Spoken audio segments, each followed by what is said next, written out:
privilege for me to be here and to be able to share with you something of what I have found in my own journey through questions, sometimes through doubts.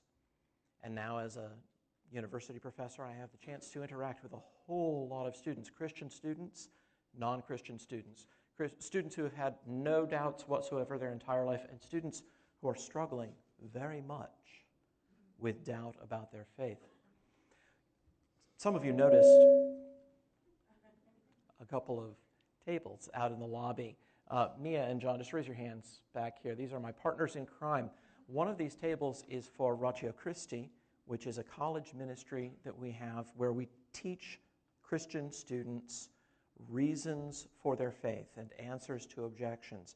The other one is the table for the Library of Historical Apologetics, and what we like to do is give away free resources to help people better to defend their faith, better to give answers for their questions that are asked.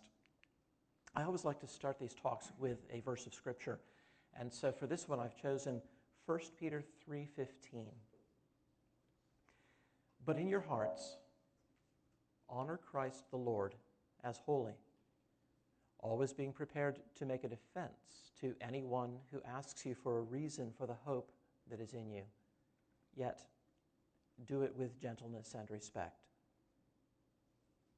I hope that by the time that we're done this morning, you can understand better what it would mean to give such an answer, how that might look.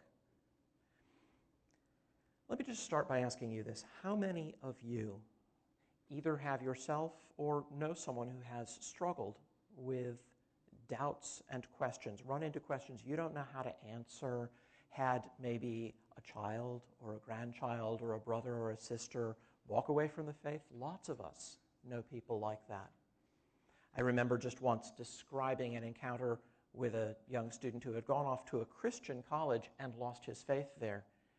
And this was a small part of a talk I was giving in a church service, and after the service, the secretary of the church came to the pastor crying and said, "That's what happened to my son." And it's hard out there. There's an avalanche of questions and objections you'll get hit with, especially on a college campus, but also just on the internet. Why should I trust the Gospels? If there's a good God, why is there so much suffering? Jesus never existed. I bet you didn't know that one, did you? Why should I even believe that there is a God? Miracles do not happen. Or more specifically, Luke chapter 2, verses 1 and 2 is historically inaccurate. Now what are you going to say? Go leafing through your Bible, trying to find that passage in Luke. Find it. The God of the Old Testament is cruel. How did Judas die? We have two accounts of that. Christians are obnoxious. Well, sometimes. Was Isaiah 7:14 really a prophecy of Jesus' birth? Nobody knows who wrote the Gospels. On and on and on the questions go. And if you are not bewildered yet, maybe you aren't paying enough attention. But you will find these kinds of questions if you hop online. You're about 3 clicks away from them, no matter where you are on the internet. If you just wander around a college campus, talk to people. You know, we have street preachers who come in and they stand up by the flagpole, and sometimes they're good, and then there are those other times.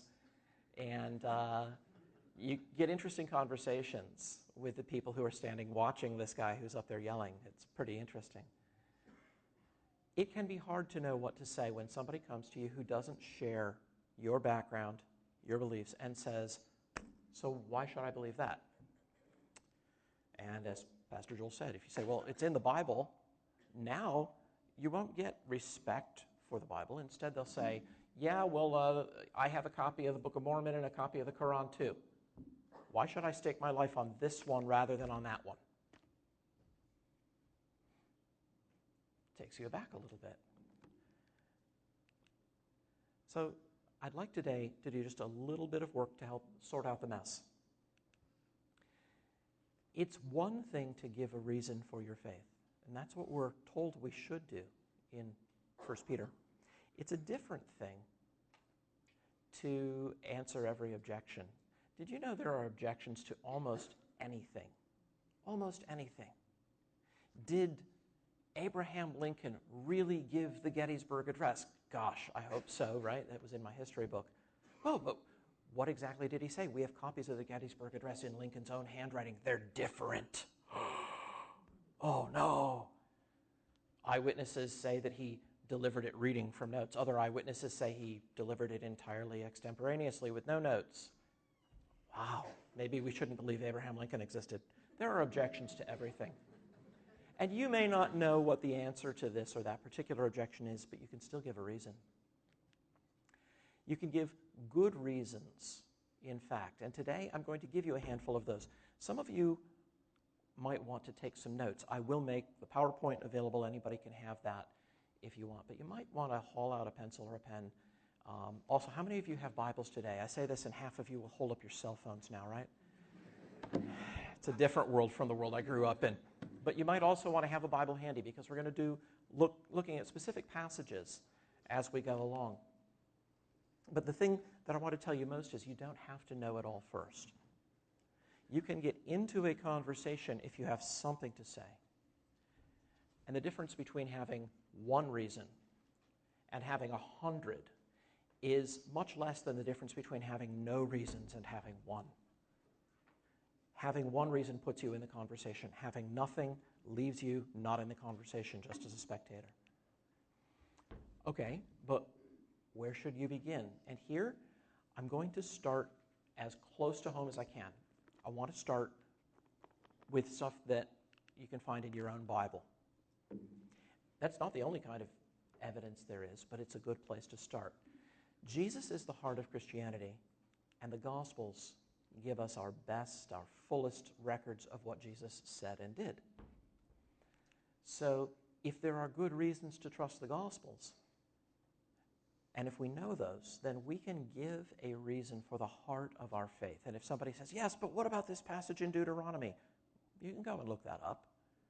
But this is where our faith is grounded. I'm a professor, and so I have this ritual, which all professors have, called holding office hours. And there's this unwritten rule. When you're in your office and you're supposed to be there and people are supposed to come and ask you questions, nobody shows up. But if you're ever in your office outside of office hours, it's a revolving door. People are there constantly. Trust me, Joel and Mike. I know, because you're two of the guys who make the door revolve, which is great. Which is great. I love that. But one evening a few years ago, I was working late in my office, and I wasn't supposed to be there. I don't even remember why I was late. My wife probably chewed me out for being late for dinner that day. But, of course, somebody knocked at the door, and it was this young man. He looked too young to be a college student. Actually, he was a high school student who was taking dual enrollment classes at a college. And he asked me if I was Dr. McGrew. I said, yeah. He hemmed and he hawed a little bit, and then finally, I hear that you're a Christian? Yes, I'm a Christian. Oh, good. Well, I had some questions about the Bible. Okay, great. Let's. The gospel. Do you think we can trust the Gospels? Yeah, I think we can. So, because I'm a professor, I did what professors do in this situation. I gave him a book. And some of what we're going to look at this morning is material in the book that I gave to him. And I'll finish that story later. If I don't run way over, I'm told that Pastor Joel sometimes goes long. But I'm also told that if I go long, the nursery people will hunt me down. It's probably your safest guarantee here. So let's look at what kinds of reasons we might be able to offer for taking the Gospels seriously. There are basically two kinds of evidence. There's what's called internal evidence, and that's what we'll look at today, although there's much more than I can possibly do just this morning. The Gospels show their own truthfulness in multiple ways, and I've picked 3 of those ways out. They're not even all that I could say about the Gospels, but there are the author's fingerprints. There are little marks of distinctiveness in each of the Gospels, and we'll run over a few of those. They have embarrassing details. Think about this. If the Gospels are just stories that are made up, not tied down to history or fact in any way, you can make them up any way you want. Why would you put things that are embarrassing there if they are, in fact, just fiction? There's no reason to do that. And the way that they interlock, there's a special kind of argument that way. There's also external evidence. There's information outside of the Bible that confirms the Gospels, and I have whole talks devoted to that kind of material. This isn't that talk today. But if you're interested in that, go out to these tables, talk to Mia, ask about more resources. We have tons of stuff. And in fact, if you're really interested, we have little cards out there for you to fill out. Did you learn something this morning? Would you like more resources? And we have a lot of stuff online that you can get for free, but we'll tell you where to go for it. So if this interests you, or if something I don't do, but I mention interests you, just come and ask. Let's talk about the author's fingerprints, and let's start with the Gospel of Matthew, the first gospel printed in our New Testaments, the way that most of them are arranged. Matthew, as you learn very quickly reading through this, is a Jew, and he's writing for Jews. He doesn't explain Jewish customs. He doesn't bother to explain phrases in Aramaic, the Hebrew dialect that was in use at the time. He just uses them and expects his readers to know them. He is also, and this you may not know, he's also quite modest. You can see this in a couple of places coming out. For example, when we're getting the names of the apostles, in Matthew chapter 10, the apostles are paired up because Jesus sends them out 2 by 2. When you read it in Matthew, it's Thomas and Matthew. He puts himself second. But in every other gospel, it's Matthew and Thomas. Matthew goes first, but when he goes to name himself, he puts himself in second place. More than that, he goes on and describes himself by his former job as a tax collector, which was about as popular in Palestine at that time as it is today, right? You all just love, I'm from the IRS and I'm here to help. Are there any more terrifying words than that? Matthew had been a tax collector and had probably made such use of that position as they were allowed to make, which is he could overcharge a little bit and pocket the change. Not that the IRS would ever do that to us. So his own former disgraceful occupation is one he makes sure he puts in there. But there's more than that.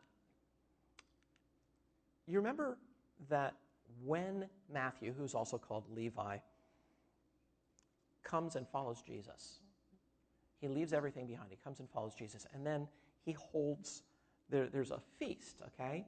As Jesus reclined at table in the house, says Matthew. Okay, whose house? Read through, and please, I urge you, go, take your Bibles or your cell phones and read Matthew 9, and you will not find out whose house it is.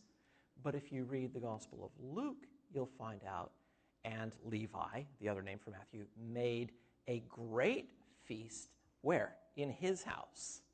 But when Matthew's telling the story himself, he doesn't see fit to say that it was a great feast, and he doesn't think it's worth mentioning that it's his own house. He just mentions that Jesus reclined at a feast. And so his reticence, his modesty comes out in a couple of ways there. Let's look at Mark. We have a record from an early church father that says that Mark wrote his gospel from the preaching of Peter in Rome. He was the interpreter, maybe translator of Peter. Now, what this means is that Mark, who is a Jew and a native of Palestine, is giving us the story as it was told to people who were very far from Palestine, right? Rome is way over to the west, and many of them were not Jews. So where Matthew will use Jewish phrases and talk about Jewish customs and never bother to explain any of it, Mark doesn't act like that. That's not how Mark works. So in Mark 5, taking her by the hand, Jesus says to the young woman, Talitha kumi. Matthew tells us that too, but what does Mark go on to say? Which means, little girl, I say to you, arise. He explains the phrase that Matthew just leaves unexplained. It's a fingerprint of Mark. It's a little characteristic of how he writes. In Mark chapter 7, but you say, if a man tells his father or mother, whatever you would have received from me or gained from me, it is korban. Then he puts in this little parenthesis, that is a gift. He's explaining for non-Jewish readers what's going on. Some people think the Gospels were just sort of cut and paste jobs. As a professor, I sometimes get cut and paste jobs when I tell people to do papers. There's this little paragraph that doesn't look like it was written by the person who was supposed to be writing the paper, and sure enough, Mr. Google is my friend, and I can find it, right? If people are just slicing and pasting in patches of text, you wouldn't get a distinctive authorial voice like this, but you do. And again, in Mark 7, looking up to heaven, he sighed and said to him, Ephphatha. Well, what does that mean? I don't know. What do you think it means? Mark doesn't leave you guessing. Be opened is what it means. He explains these phrases over and over. Also, not just phrases, but customs. In Mark chapter 7, the Pharisees and all the Jews, he says, do not eat unless they wash their hands, holding to the tradition of the elders. Matthew 15 tells us the same story, because some people are going to complain to Jesus' disciples that they haven't washed their hands before they eat, and that's an old tradition of ours. But Matthew tells you about the criticism. He doesn't bother to explain it. It's only Mark who does that. How about Mark chapter 15? They compelled a passerby, Simon of Cyrene, who was coming in from the country, the father of Alexander and Rufus, to carry his cross. Do you ever hit a speed bump when you're reading the Gospels? Who cares whose father he was? Why is that in there? Holy Spirit, why did you inspire him to name Alexander and Rufus? What does that have to do with anything? Which makes no sense if this is just something that he's making up. But what if Mark is really reporting the preaching of Peter in Rome to real people? Well, what does Romans 16:13 say? This is a bit of flyover territory. Oh, he's listing a bunch of people at the end of that. You never hear a sermon on Romans 16:13. But Paul says, greet Rufus, chosen in the Lord. Who's Rufus? I can't prove it, but it's plausible that the Rufus who is mentioned in Mark is the Rufus who is at Rome and gets a greeting from Paul. That all fits together with what we're told about the authorship of this book. Since Mark's gospel records preaching in Rome, it would make sense if in the gospel he's got a mention of somebody who's right there. You know, Rufus and Alexander, these guys that you know, like if I referred to Joel. How about Luke? This is fun. Look at the way that Luke handles material that's also handled by other gospel writers, okay? Mark 1:30, Simon's mother-in-law lay ill with a fever. And get on with the story, right? Jesus is going to heal her. Luke tells the same story, but he does it a little differently.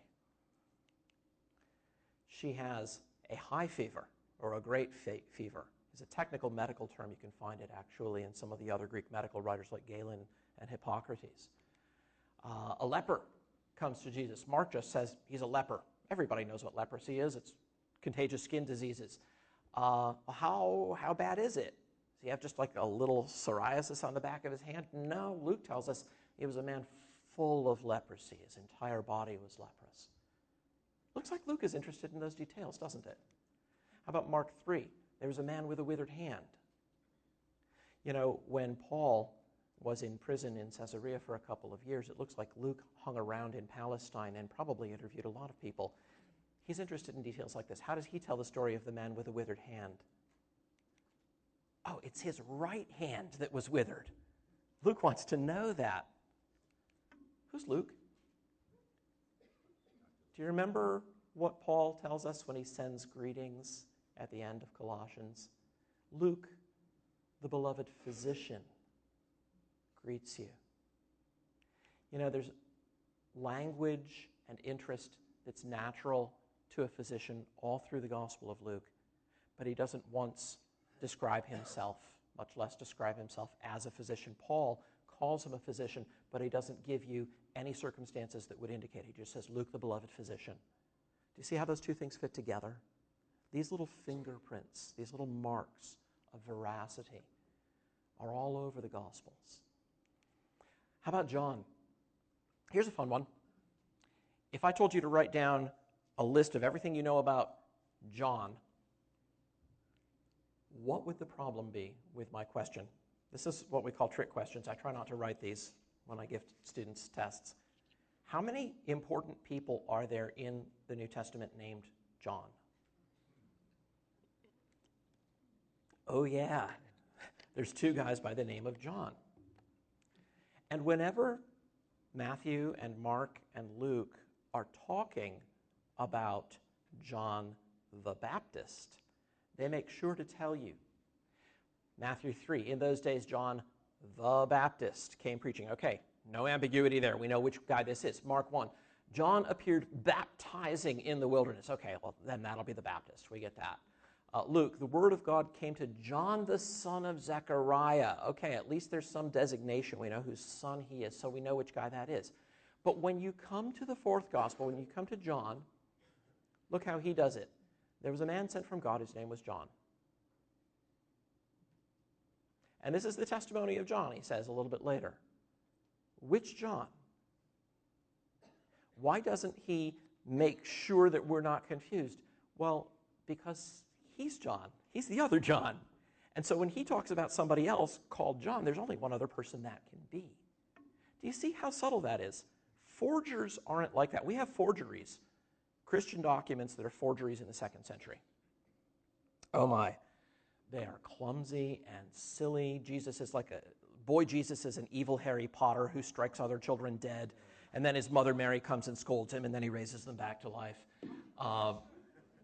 It's pretty wild stuff, and no doubt somebody will make a movie about it sometime soon. But they're not like this. This is not clumsy. This is not awkward. This is very subtle and very straightforward. He's just telling you about John, and because he is John, you know who the person is he must be talking about. It must be the other John, and so he doesn't have to say the Baptist. What do these fingerprints mean for us? Well, they're consistent with and best explained by the idea that our 4 Gospels were written by the people whose names they bear. They're little marks of personality all through the Gospels. And maybe you say, all right, maybe they were written by these guys, but that doesn't mean they're true. And you know what? I grant you that. Let's move on to some other things that might help. I mentioned embarrassing details, and this is a kind of evidence that's really interesting. If you read the Book of Mormon and the Pearl of Great Price and Doctrine and Covenants, the books that the Mormons take as additional sacred scriptures, Joseph Smith comes off looking pretty good. He looks like he's devout and full of faith and always there on the spot. Isn't it funny when you think about our Gospels that the apostles don't come off as being just wonderful guys? Stop and think for a moment. How many of you have read through at least one of the Gospels at least one time? I love you people. Can you think of anything embarrassing in the Gospels? Peter's denial, maybe, right? That doesn't go over so well. He doesn't look very good. I've just picked 5 of these for you, and we could go on like this at greater length, but these are important because people will tell lies, but usually it's to make themselves look better, right? Tommy, did you break that? Oh, me? No, Mom, I was out all day. But people will tell lies to get out of trouble, to make themselves look good, almost never for the purpose of making themselves look silly. If you're making up a story about the origin of your religion, there's no reason to make your leaders look like fools.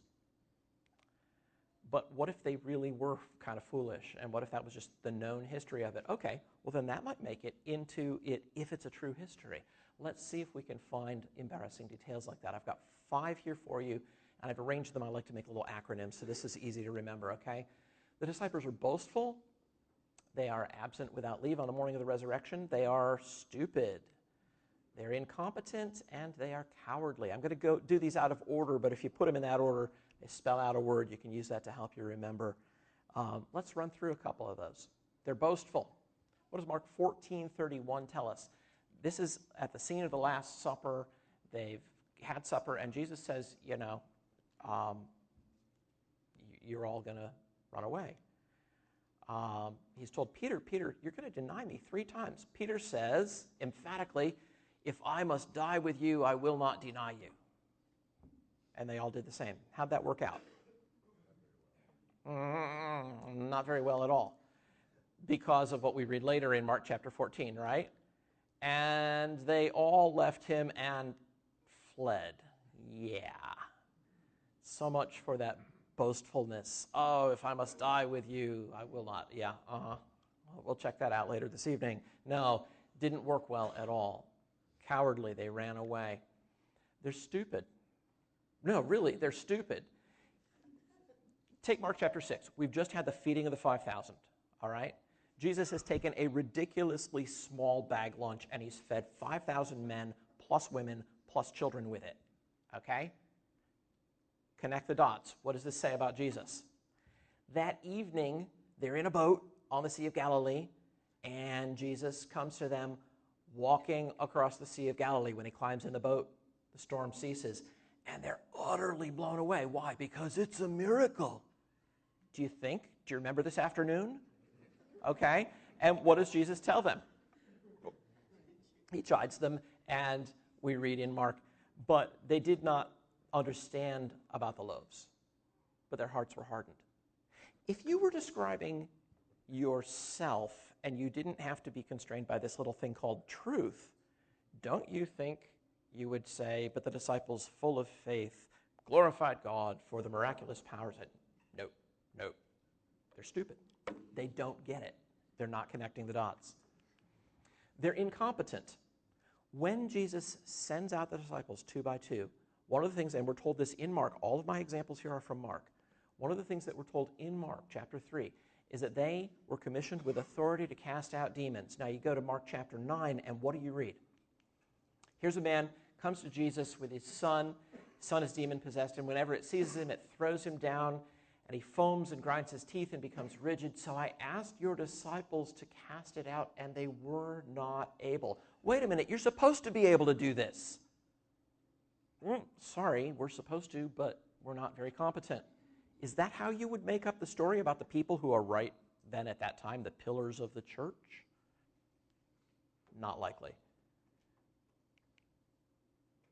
And finally, all through Mark chapter 16, the disciples are absent without leave on the morning of the resurrection. Read Mark 8, Mark 9, Mark 10, again and again and again. Jesus says, I'm going to die, but I'll rise again the third day. Where should they be on the third day? If you're making this up, where do you put yourself? But I was full of faith and came before sunrise to the tomb, knowing that God... No. Who shows up? Women show up to the tomb. In Jewish society at that time, women had lower status than men. They were not commonly educated. If a man met a woman in the street, the rabbi said he wasn't even supposed to speak to her. In fact, there was a whole group of guys, they were called the bleeding Pharisees, who went around with their eyes closed when they were out in public so that they wouldn't even look at a woman. One of the rabbis says, it's better to burn the Torah than to teach it to a woman. Another more generous one says that when a woman testifies against a man, the man's testimony is to the woman as 2 to 1. So here's the question. In that society, if you're writing a story about a claim you know people are going to disbelieve, why would you make women the first people to see the empty tomb and the risen Christ? If you're making it up, you're shooting yourself in the foot to do that. On the other hand, if that's the way it really happened, then you have a motivation for writing it that way. But if it's fiction, there's no reason to do this. There are many, many more of these. I could start talking about things about Jesus, things that are made fun of by second century critics like Celsus, who talk about Jesus' low status and how that she should have been someone great if he were really coming as a messenger from God. But no, he's of lowly birth. There are many more things like this. I've just chosen these 5 to help you put together a picture of how odd the Gospels would be if they were anything except records of things that really happened. So, just to recap, embarrassing details matter because people will find excuses to make themselves look better than they really are. But these are the opposite, and the only good explanation, because these are Christian records, they're not written by enemies. The Gospels are written by Christians and for Christians. The only good explanation is that the disciples really were like that. That's how it went down. It really happened that way. Let's move on to a third kind of evidence. This is interlocking, and it goes by a long name in the literature. They're called undesigned coincidences. I have an entire Sunday morning talk, which I could give you guys sometime if you want, just on this. And none of them that I'm going to use here appear in that talk, so no duplication. What's going on with this? Well, one book, here we'll stick within the Gospels, that you can find these all through the Bible. One book may mention in passing some detail that answers a question that's raised by a different book. If these are fictions and forgeries, that's not the way to bet. If they're just copied from one another, that's not the way to bet. Think about a work of fiction, right? Nobody picks up a copy of The Lord of the Rings to answer those questions you had left over when you finished Moby Dick. Why not? Why don't you do that? Because they're fiction. They're not anchored in any independent reality. But we have 4 Gospels written by different people with different emphases for different audiences. This is a great place to check and see if they interlock. I'm not talking about the same story being told in 2 different Gospels. There, maybe you could say, well, one of them's just copying the other. I'm talking about something a little bit different.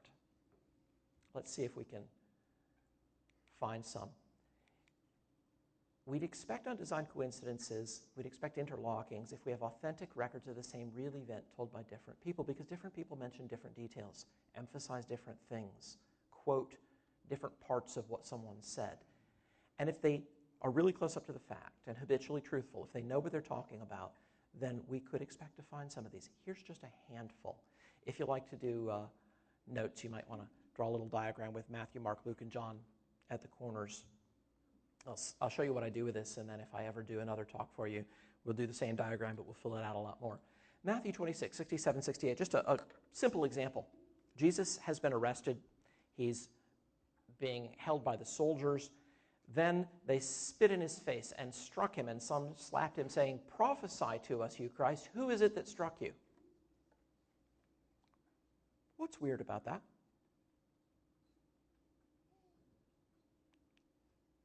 Why would he have to prophesy in order to know who had slapped him, right?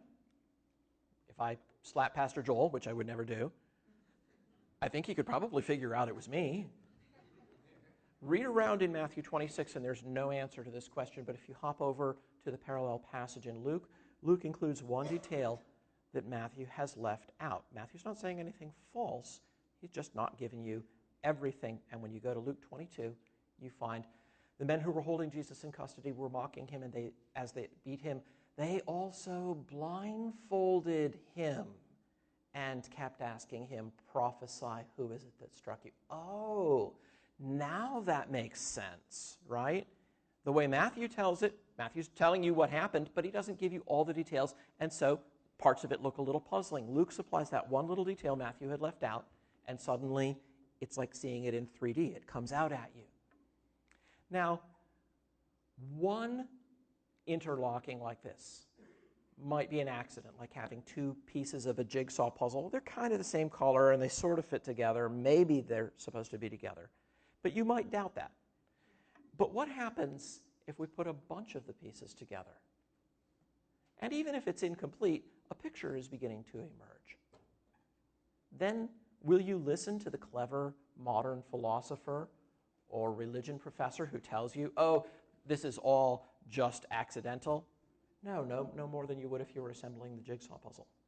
You see it coming together, and you realize this means something. I'm onto something here. Even if you don't have all the pieces, even if pieces are lost from the puzzle, once you've got some of it together, you realize they're coming together the right way. These interlockings are like that. We have a cumulative case. The more of them we get, the stronger it is. So let's if you want to do a little diagram here, you can draw a line from Luke to Matthew, because Luke explains Matthew. Let's move to another one. Matthew chapter 8, 14 through 16. And when Jesus entered Peter's house, he saw his mother-in-law lying sick with a fever. Remember that one from Luke? It's not just a fever, it's a great fever, because Luke wants the medical detail accurately. He touched her hand, and the fever left her. And she rose and began to serve him. That evening, they brought to him many who were oppressed by demons, and he cast out the spirits with a word and healed all who were sick. Okay, here's the silly, stupid, obvious question. Why'd they wait till evening? I had to make a doctor's appointment the other day. So I called up, well, we could get you in at, and they named some late time. And I said, do you have anything earlier? I want to get right in. So they took me right away. I went in straight away. We don't like to wait around, and it's hard to think why ancient people would be any different. So here's the puzzle. Obviously, for him to say that evening they brought him many who were sick suggests that the time that he heals Peter's mother-in-law is not evening yet. So why'd they wait? Did gossip travel more slowly in a little town in Galilee than it does today? Oh, we have interwebs. No, actually, they didn't have that, but they didn't need to because their houses were all right next to one another. So word would have spread really quickly. Why'd they wait till evening? Please, don't take my word for it. Take your Bible, read up and down through Matthew 8. You can go back into 7, forward into 9. There is no explanation of this given in Matthew. And yet, we do have an explanation when we go over to the parallel story in Mark. Go back to verse 21, and it tells you, they went into Capernaum, that's where Peter's house is, and immediately on the Sabbath he entered the synagogue and was teaching, and immediately he left the synagogue after his teaching and entered the house of Simon and Andrew with James and John. Now Simon's mother-in-law lay ill with a fever, and then we get the whole story. Okay? Notice again, Mark, just ill with a fever, not a detail like Luke has about it being a great fever. But what's that bit at the beginning? It's on the Sabbath. How many of you have had something personal to do with a devout Jew, someone who's very orthodox in their beliefs? How do they treat the Sabbath? It's holy, and you don't do any work on it, and picking up someone to carry him along to bring him to Jesus is work. But the day ends at sundown. When the sun sets, Sabbath is over. Seventh day of the week is over. It's the first day now. They don't wait until midnight. It's sundown that makes the line. And so Mark, not trying to say, oh, yeah, I know Matthew wrote something weird here, let me explain. He doesn't say anything like that. He just gives you the fuller setting. This was on the Sabbath, and they waited until sundown, and then they brought him. They're sick and possessed, and he healed them. Small things, but they interlock. They fit together. Let's try our diagram on this one. This is a case where Mark explains Matthew. So put another line in like that. By the way, we have books full of these kinds of interlockings, and we'll give them to you electronically for nothing. They're out of copyright, public domain. You're welcome to have them. Makes great sermon prep material, Pastor, just saying. Here's another one, Mark chapter 1, verse 19. Going on a little farther, Jesus, he saw James, the son of Zebedee, and John, his brother, who were in their boat mending the nets. Go ahead and look at Mark chapter 1. Why are they mending their nets? I don't know. Why are they mending their nets? Maybe fishermen always had to be mending their nets. Wow, those are lousy nets if they always have to be mending them. I don't know. Why are they mending their nets? Now, there are tons of questions like that to which we might just not have any answer, and that's okay. Real history can raise questions we can't answer, and that's no problem with the history as such. But wouldn't it be cool if from some other gospel we could figure out why they had to be mending their nets just here? Yeah. So go over to Luke chapter 5. Jesus said to Simon, "Put out into the deep and let down your nets for a catch." We all know what happens next, right? They have an incredible catch of fish. They enclosed a large number of fish, and their nets were breaking. Oh, there's the bit that Mark left out. It's tucked away over here in Luke. Okay, but wait, it's Simon that he said to put down the nets. So, but it was James and John who were mending them. Oh, that's okay, keep reading. They signaled to their partners in the other boat to come and help them.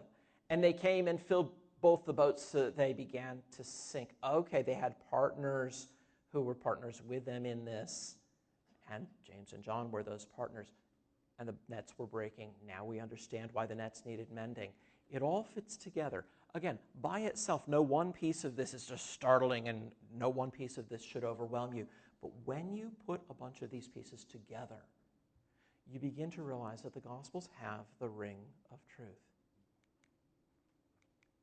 So, this is one where Luke explains something in Mark. If you're drawing the diagram, go ahead and do that. Let's do one more. Matthew 26:71. This is a simple bit, but curious. When Peter went out to the entrance, another servant girl saw him, and she said to the bystanders, "This man was with Jesus of Nazareth." Now, here's the funny thing. Peter's been doing everything he can not to give away that clue. He's followed at a distance. He didn't come in with Jesus.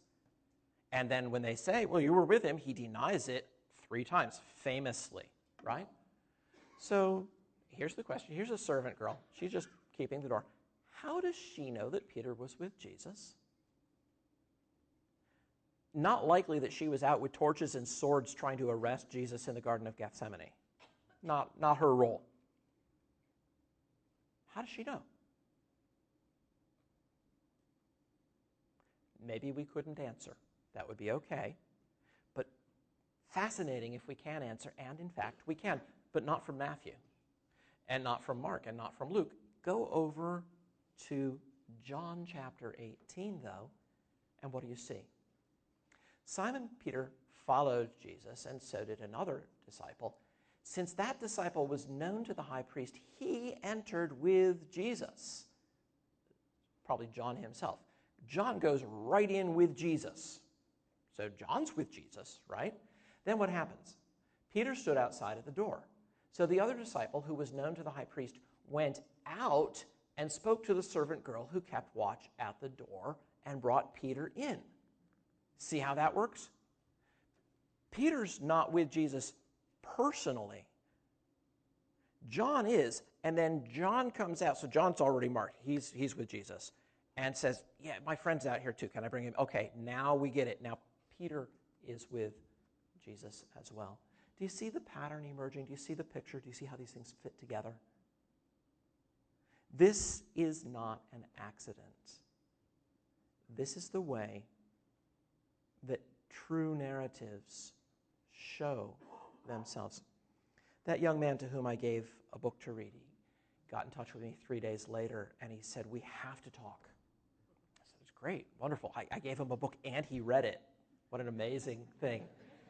And so we got together, and he said, this has just been an amazing little book. I've started reading my Bible again.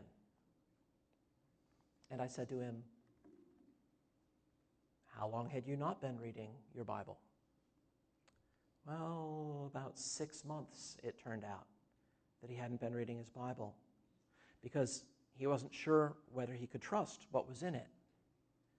And during those 6 months, he was the praise and worship leader at his church.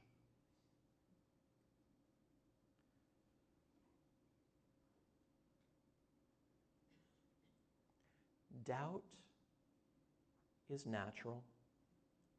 People have questions, and even people who don't have questions know people who do have questions. Being able to give a reason for the hope that is in you is not optional. It's something that you are commanded to do. And there may be times when all the feelings will go away and you'll wander in darkness. I know a man, good, godly man, who has had some real tragedies and difficulties in his life. and he's devoted himself to the defense of the gospel. And he told me, he said, there was one time, the darkest time of my life, I was sitting in my car and everything had collapsed and I didn't even know how I was going to pay the bills and family problems, just so many things going wrong. And he said, a little voice whispered in my head, why don't you just walk away from it all? Give it up. So here he is weeping, breaking under the strain. And he said to me, but I could not do it because I knew too much. He knew it was true. And he couldn't walk away from what he knew was true, even though it didn't feel true, even though everything seemed collapsing and God, where are you, seemed like about the only thing to say. He couldn't do it because he knew too much. May God give us grace as our trials come, and they will come, to hold fast to what he's given us, because as Paul says in the book of Acts, God has not left himself without witness. He has given us evidence that is sufficient to convince the impartial, to silence the skeptic, and to render unbelief without excuse. But it is our duty and our privilege to examine that evidence, to learn it, to know it. Even if we don't all become great scholars, that's okay. But this is stuff within your own Bible. None of this is stuff for which you need to know Hebrew and Greek. You can walk out the door today carrying what I've just given you. And I pray that God will do that and will strengthen your faith as you go with that. Pastor Joel.